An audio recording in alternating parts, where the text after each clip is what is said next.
So a little bit about me. I grew up on a Title dairy farm outside Ambro.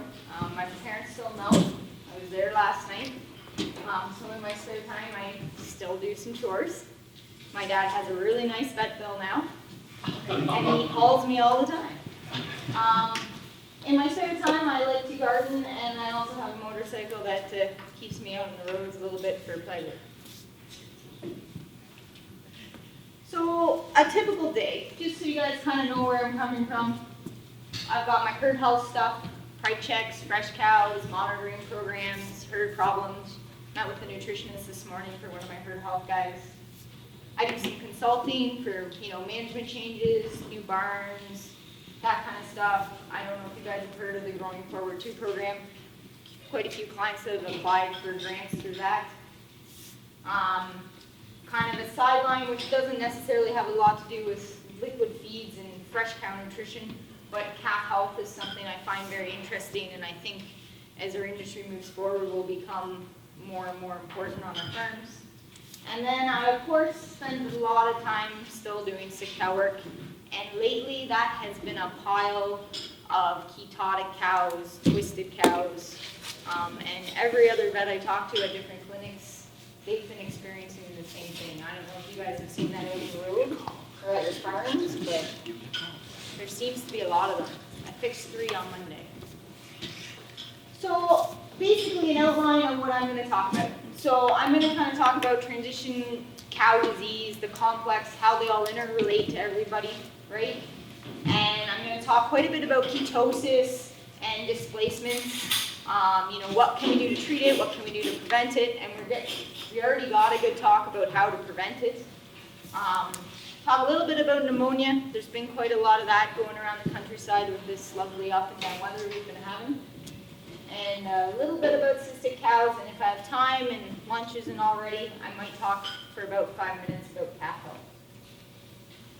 So I just want you guys to remember this. I'm sure a lot of you have seen this before. I stole this slide from an Elanco presentation. And it basically shows how all our transition cow diseases interact with each other.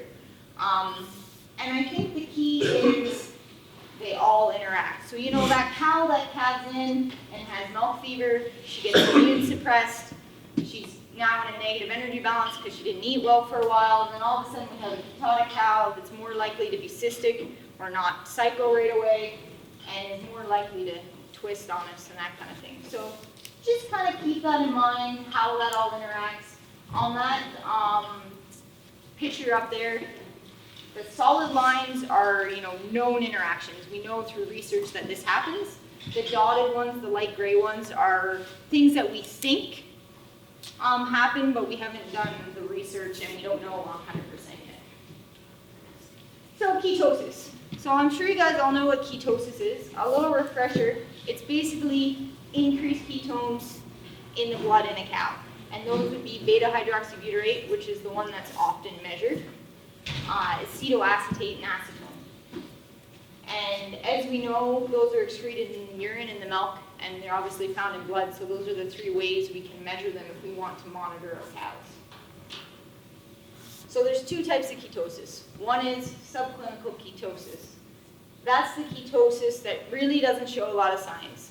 That's the cow I saw the other day that I said, hey, why don't we check a few of your fresh cows while I'm here, because we just fixed a DA and I really don't want to see you again in a week for another one. And so we went along the line and tested a few cows, and here's this cow. She was 5.3 on the blood monitor, which is pretty high, and she was eating great, she was milking great, no other signs. That's what I consider subclinical ketosis. It's not necessarily a number on a scale, it's can we pick that cow out or not. Clinical ketosis, those are the cows that you guys notice right away, right? They're the cow that she's not milking quite as well, she didn't clean up her feed, she's probably hypoglycemic, so she's probably got low blood sugar. She will have increased ketones and NEFAs in her bloodstream. Maybe that cow has a little harder manure. I'm sure you guys have seen that kind of cow before, a ketotic cow with hard manure. And she just looks dull, her eyes might be a little sunk, and she is well on her way to a DA at that point. So, a little bit of background, kind of, how do we get ketosis? Ketosis is a negative energy balance, right?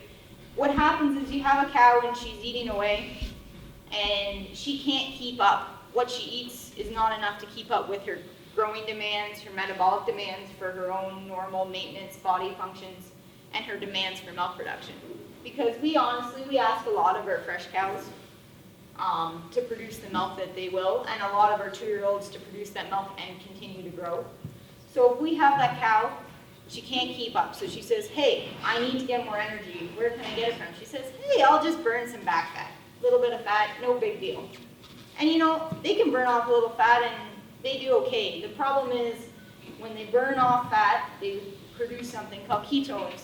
And the problem with that is it has a negative impact on their appetite. So the more ketotic a cow is, the less she'll eat in general.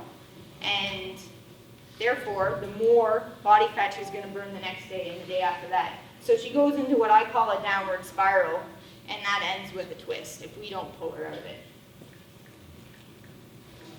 So, we know we've got this ketotic cow. How do we treat it? We correct her negative energy balance in some way. One way on just a single cow level is we can give her glycol, which you guys all know is so much fun, especially when it's like the 3rd or 4th or 5th day of giving a cow glycol. She kind of figures it out. We can increase her dry matter intake in some way. So we heard about that in the presentation before. We can feed her higher quality feeds. We can give her some extra sugars, increase her dry matter intake, make her eat more. We can feed a ration that's got more energy in it, as long as we're not upsetting her rumen flora and her digestive function. If she's really ketotic and probably also really low in glucose, we can give her IV dextrose. We can put some insulin alongside that. We can give her some extra vitamins that are good for liver function. A lot of you guys have probably seen new cells and Vitamax around the countryside. And steroids also have a good effect on the liver to promote gluconeogenesis. And the last thing, and I put this in quotations, is a fresh cow pump. At our clinic, that's like our yeast, calcium, phosphorus type pump we use to try and fill cows up to try and prevent them from twisting. We just call it a fresh cow pump. So what happens if we can't treat that cow? So I go back to that cow I saw and I picked out. We put her on glycol. I gave her some IV dextrose. We pumped her, and she did really great for about a week. She had glycol for about 4 days. About 4 days after she finished glycol, we got a call, and one of my colleagues at work went out and fixed her DA because she did twist. So that is really part of the unsuccessful side of ketosis treatment. You know, I don't want to see you guys out cutting cows. I mean, I enjoy it. I think surgery is fun. It's a good way to talk to you guys. But I can also just come out to the farm and talk about how things are going, and it doesn't need to be with my arm and a cow putting stuff back in the right place. So that's one side of ketosis, right? Your LDAs, your RDAs, your right torsions, the bad ones. And then you'll always get these cows, I'm sure everyone's had one of these, that they kind of plod. They just don't do right. They're not milking 100%, but they're not totally off, and they kind of plod along for a while. And I often think those ones are actually cows that are just floating back and forth. We lose a lot of milk production to ketosis.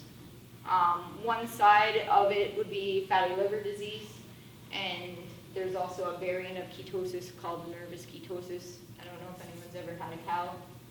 But they sit there and they pick something and they just chew on it over and over and over again, and you think your cows went a little crazy.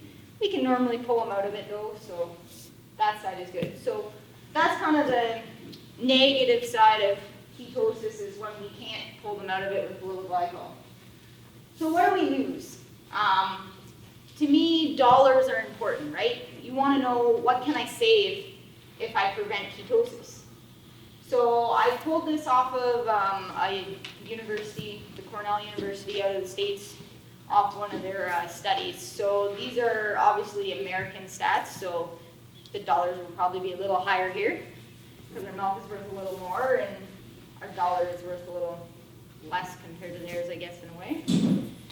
So it costs more on a first lactation animal. We're looking at about $375 on average for a case of ketosis. And that's factoring in, you know, that cow that you give glycol to, she carries on, you lost a little in milk production, a little in labor, but it wasn't that big a deal. And then that's compared to the cow that had a right torsion that we fixed, the cow never did right, and eventually we called her out. So that's kind of the spectrum.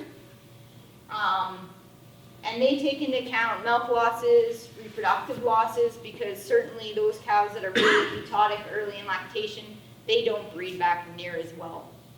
Cows that we lose, labor costs for treatment, and I would say also effort and time for treatment if you don't consider your labor to have a value in terms of a dollar value, surgery costs, and involuntary culling. So, who's high risk on our dairy farm for ketosis? The first one will be 2-year-olds. We probably see more ketotic 2-year-olds than anything else, and that's largely because they're generally a smaller cow. They're also trying to grow, and I would say our 2-year-olds, especially in recent years, have done a really good job of milking well off the get-go. I tried really hard to find a picture of an over-conditioned cow there. That's the closest I could come off the internet. Apparently I didn't have any good ones on my phone, so I'll have to do a better job taking photos when I'm out on farms. So obviously fat cows are much more at risk of ketosis. Those cows that had a long dry period, cow we had trouble getting in calf, we bred her that one more time, we caught her, so we decided to keep her, and she was dry for 4 months because she dried herself off. You can spend a lot of money on vet visits with those cows. And then if we remember that chart I showed at the beginning, other fresh cow diseases have an impact on how likely a cow is to get ketosis. There's often I'll see a cow, I'll see her at calving for bad calving. And then I'll see her a little while later because she got metritis from the fact that she had a bad calving. And then I'll see her later, a couple weeks later, as a cow that's just not doing well, that's ketotic. And then often I'll see her fixing her twist. If we can get a cow to come through calving, come through those first couple weeks, get off to a good flying start, then they're less likely to develop ketosis and other fresh cow diseases. So, what can we do for prevention? Because prevention is 100 times better than treatment. It's less work for you guys, it's more cost effective, and it's really better for the cow in the long run. So, first, we want a well-grown heifer. We want her body condition score to be less than 3.5. And the reason I say I want a well-grown heifer is a heifer that's well-grown, a heifer that's bred to sex semen, she's less likely to have dystocia issues, calving issues. And if we can have a nice, easy calving, that's the first step in a good transition period. The other thing that's really important is stocking density. I know there's a lot of overcrowded barns around the countryside. My father's barn is one of them right now. And the more crowded our fresh cows and our close-up cows are, the more problems we're going to have. And the reason for that is if we take our stocking density, and I use this in loose terms, whether you're in a small maternity pens or a big pen or however you have your cows stocked in free stalls, pack, tie stall. If you have cows at 100% stocking density and you move that up because you're full or you got a lot of cows calving, your dry matter intake drops off, which we know that drives ketosis. We know that drives milk production. Our milk production drops off. I would hazard to say if you guys keep your close-up cows and your fresh cows stocked at a density of about 80%, you will see good results from that, especially if you have 2-year-olds in with mature cows, because those 2-year-olds do tend to get shoved out of the way. They're just a little smaller and a little more timid, and it's all new to them. So, because this is a liquid feedstock, I thought I should throw in a little something about nutrition. I am in no way a nutritionist, but there's quite a few ways with nutrition that we can prevent ketosis, and I think a large portion of ketosis prevention should be nutrition, So we can feed a more energy-dense ration to our fresh cows. As we listened to earlier, preventing sorting makes a huge difference. We don't want those cows to eat all those goodies. We can offer fresh feed more often. We find that really makes a difference in the summer with ketotic cows. Fresh feed that doesn't heat at all, push up more often, and we want to feed a good quality feed, right? No mold, no off smells, no frozen feed, that kind of thing. Make them want to eat that ration. Don't give them an excuse to not eat that day. Other things, stress. Stress can be a big driver because stress causes immune suppression. You see that in people just as much as you do cows. So the less stress, and therefore the less immune suppression we get in a cow, the healthier she will be. I think cow comfort is a big deal. Comfortable cows are healthier cows. There's definitely a pile of studies that support that. You know, whether we're talking about milk production, we're talking about fresh cow diseases, we're talking about lameness, doesn't matter. Overall health of a cow, the more comfortable they are, the better. To prevent ketosis, we'll prevent those other fresh cow diseases. And we want to make sure that we have a good transition period for these cows nutritionally, that we, ramp them up to that lactating cow diet. They don't go direct from a, dry cow ration that's all the same to a high production lactation ration. In the summer, heat abatement is really important. It can be a big driver for all fresh cow diseases, and obviously just proper ventilation for overall health. So the last little bit about ketosis is just monitoring. I assume most of you guys have seen at least one or all three of these methods of measuring ketosis. These are kind of our on-farm methods. There's the milk test, which is the keto test. There's the keto stick, which is urine. And then the ketone monitor there, Precision Extra, that's the monitor you can buy from shoppers that people use to monitor their glucose and ketone levels for diabetes. All three of those are really good methods. They're well validated.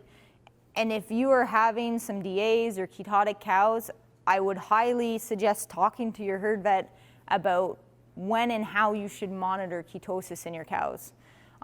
Because it's important to figure out, okay, I think I have an issue. There's a lot of farms on average run between 30 and 60% ketosis in their herds in Ontario. There's farms that run almost 100, and there are farms that run almost nothing. But there's quite a bit out there. So if we can kind of say, hey, this is what I run. This is when they normally get ketotic, 2 weeks fresh, a month fresh. We can kind of pinpoint what part of the ration we need to fix.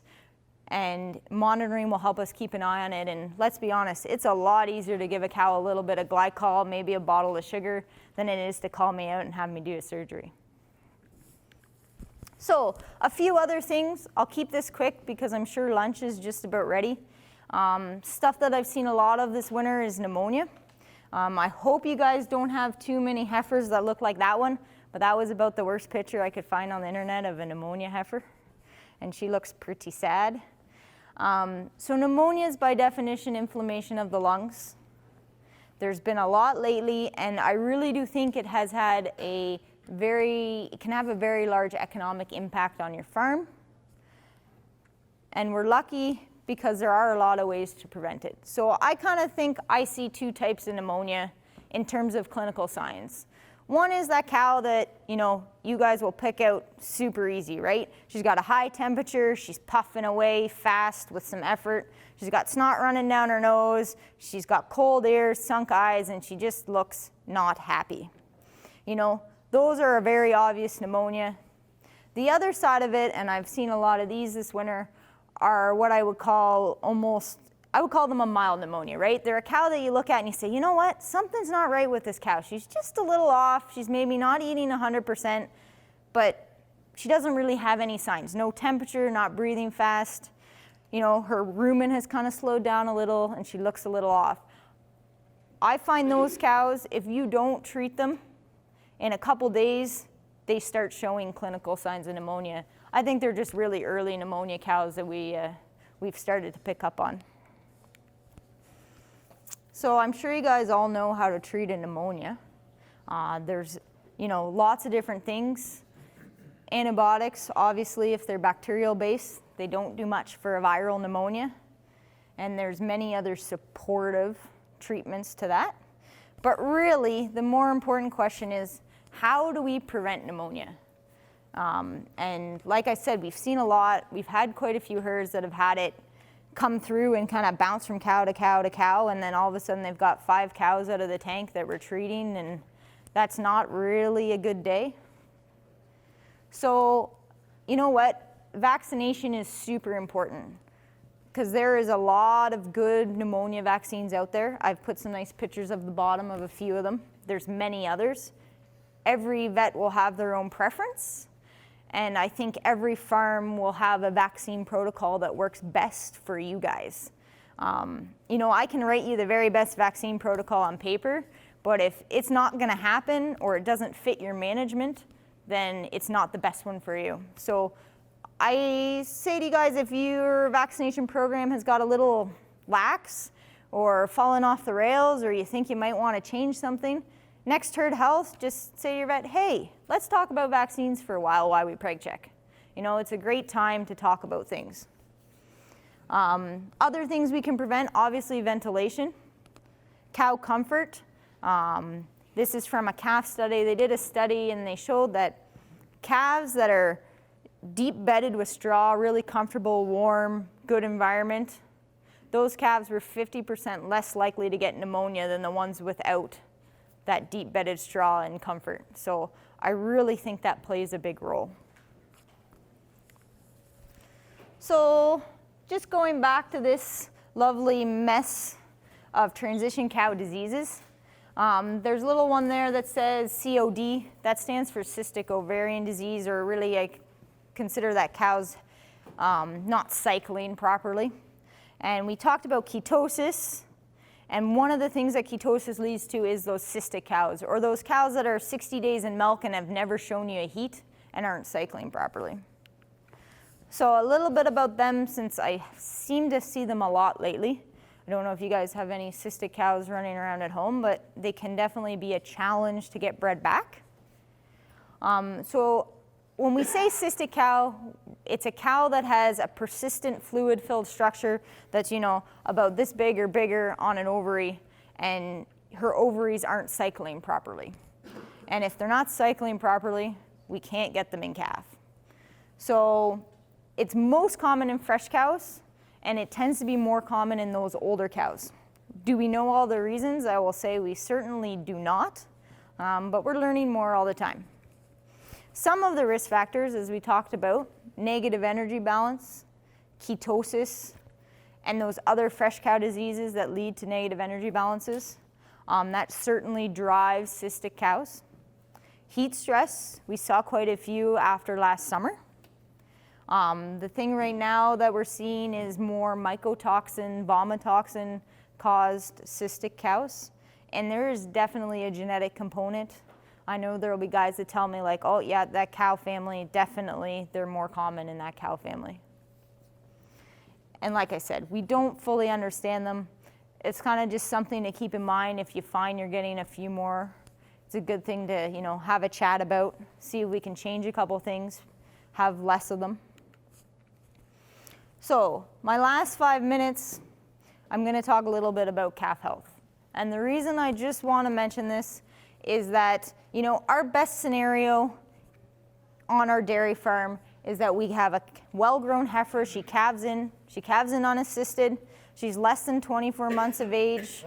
She cleaned, she ate well, she milked really well, she never slowed down, and lo and behold, she was pregnant by 100 days in milk. You know, that would be the ideal cow, and if we could milk a barn of those, we could all build bigger barns and have bigger milk checks, and we'd all be pretty happy. So the real question is, how do we achieve this? You know, we talked about lots of things we can do in, you know, for the adult cow, but I think the key is we want a well-grown heifer calf to start this off. If we don't have a calf that's healthy, in good condition, and grew really well in that first 60 days, we're gonna have a hard time having that best ideal scenario. So this is kind of one of my interests. I always find it interesting. I'm not going to go into a lot of detail because that could be like another, you know, it'd be like an hour presentation. If you guys are not like my father and know how to operate a computer, you can go on our website And the last few newsletters on there are all about calf health. Otherwise, you can find me at lunch and we can have a chat. So I'm going to just have one slide here, and this is the keys, my keys to having healthy calves. And the first one is always going to be colostrum. There really is no excuse not to get 4 liters of colostrum into that Holstein calf within 6 hours. I have been on the side of it where it's 2 in the morning and I'm feeding this calf and I'm really not a happy camper. But I really don't like hooking a calf up to IV, trying to save their life later. I'd rather get the colostrum into them. And I have found, and I'm sure you guys know this, that feeding a calf at about 15 minutes, half an hour old, is actually probably the easiest time to feed a calf, because I find they get a little stupid by 3 or 4 hours. And there's nothing worse than feeding a stupid calf. So next on the list is cleanliness. Cleanliness is a huge driver for calf growth and health. The cleaner we can keep everything, and I'm not just talking the pens and lots of bedding and that kind of thing. I'm talking, we should wash our bottles and our calf pails like we wash our milking equipment. That prevents milk protein buildup, prevents bacterial growth, and it's well worth your time. And when those pails or bottles get discolored, kind of grungy, please don't be cheap like my father and replace them. Every so often I just replace all of his pails for his calves, and he just goes along with it, and it's pretty good. So it's nice to know he takes my advice once in a while when I make them. Next on the list is warmth. So, this winter actually hasn't been too bad, but if we think back to a couple years ago, it was really quite cold. And if we can, put calf coats on these calves, give them deep bedded straw, keep them really warm, they will use less of their nutrition to keep warm and more of that nutrition to grow. And that leads into the fourth point, adequate nutrition.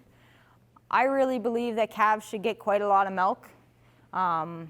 It's the best thing we can feed them. I think 8 liters a day is the bare minimum. You can argue with me if you want. I think calves will easily drink 10 or 12 in a day once they're a week or 2 old, once they're old enough to do it. The more energy I can get into a calf, the more she can use to grow. And if I have a calf that gains a half a pound of average daily gain a day, or I have a calf that gains a pound of average daily gain a day, that second calf that gains more is going to give me 1,000 more liters of milk in her first lactation. To me, that's really easy math. It makes sense. I definitely want a calf that grows well, and I want her to milk well as a 2-year-old. The next thing is vaccination. There are some really great vaccines out there for calves. Enforce, Once PMH, are intranasal vaccines. There's First Defense at birth for E. coli scours, or you can give your cow Scour Guard or Scour Boss to prevent E. coli scours. So lots of things there. And the last one is ventilation. I will challenge you guys, from time to time, go sit in one of your calf pens or calf hutch or wherever you guys have your calves. Sit down there. A, make sure your butt doesn't get wet sitting in the pen. It's not such a good thing. But B, go stick your head down where the calf's head is when she sleeps.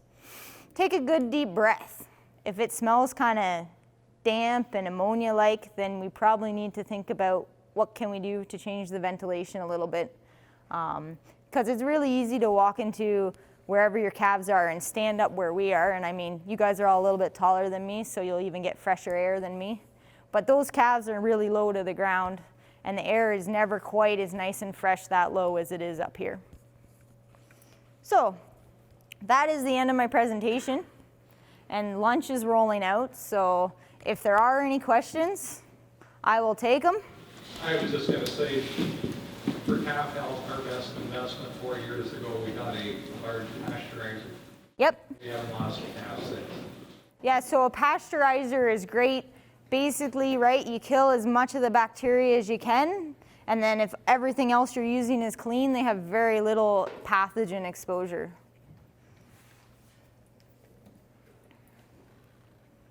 Anybody else? You're gonna let me off easy. I was gonna say that stocking density, you say keep it under 80%.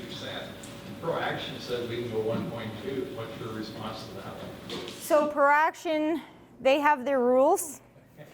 I can say that because I do the training. So I think for 1.2% in your like low production, later lactation cows, sure, go for it.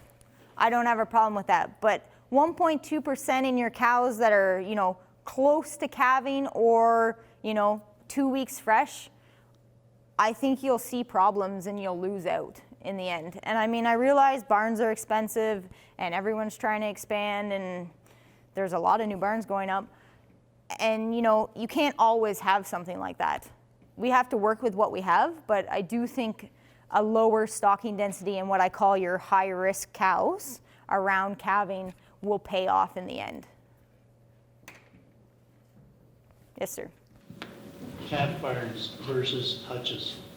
There's quite a trend towards calf barns. What's your opinion on that?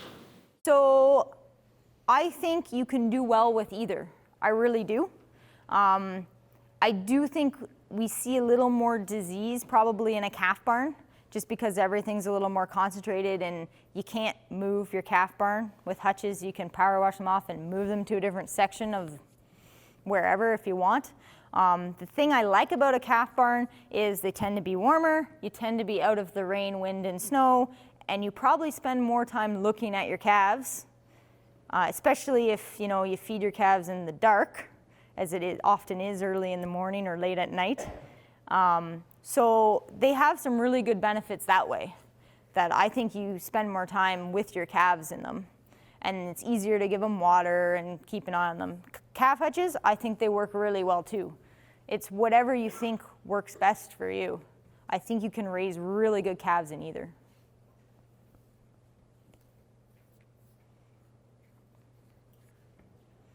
Perfect. I think I'm free and it's just about lunchtime.